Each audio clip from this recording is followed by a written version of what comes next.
Well, it's Master Hughes. It's hot as poo in Texas already. Excuse me. Now, somebody sent me a message and they said if there was Bigfoot, you'd find his bones. Well, I'm going to destroy that theory. Uh, People that say that don't know what they're talking about. They're most likely not even wisdom. They're not educated. Why? See that? It's very rare to find one of these. Now, the point is this. I have been in the wilderness areas where there were tons of deer, and you can see deer every day, and never find deer bones. I got one antler up there. After several years, I finally found one. Why is it you don't find bones? Okay? In areas where there are predators, especially, the predators will devour the bones very quickly. Okay? A carcass may only last 7 days. Depends on the temperature and how damp it is and acidity of stool. A carcass doesn't last long. The animals would chew it up. And the bones, the bigger predator animals will quite often chew the bones up, break them up to get the marrow out of those bones. Those bones are literally destroyed.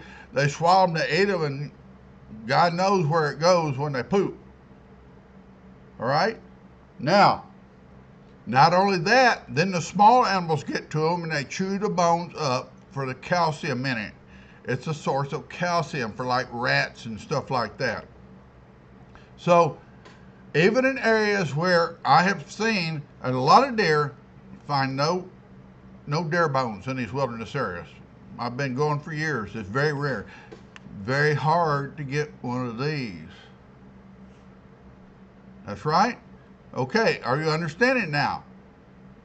The flesh, 7 days to 2 weeks, this flesh is totally gone if the animals don't get it in the first day or two. The predators will crush and destroy the rest of the bones. You won't find those bones. They scatter them ever, and then the small animals get them. Now, on top of that, that is in an area of wilderness that there are a lot of deer in, or a lot of animals in, or a lot of wild hogs in, and you don't find the bones. So, on top of that, we are talking about areas that may have thousands of deer or hundreds of wild hogs, but maybe it's a 100-mile square area of wilderness. Yeah, there's places like that here in the U.S. And in that wilderness area, there's one Bigfoot, maybe two. All right? So even though there's hundreds of deer, you don't find any bones.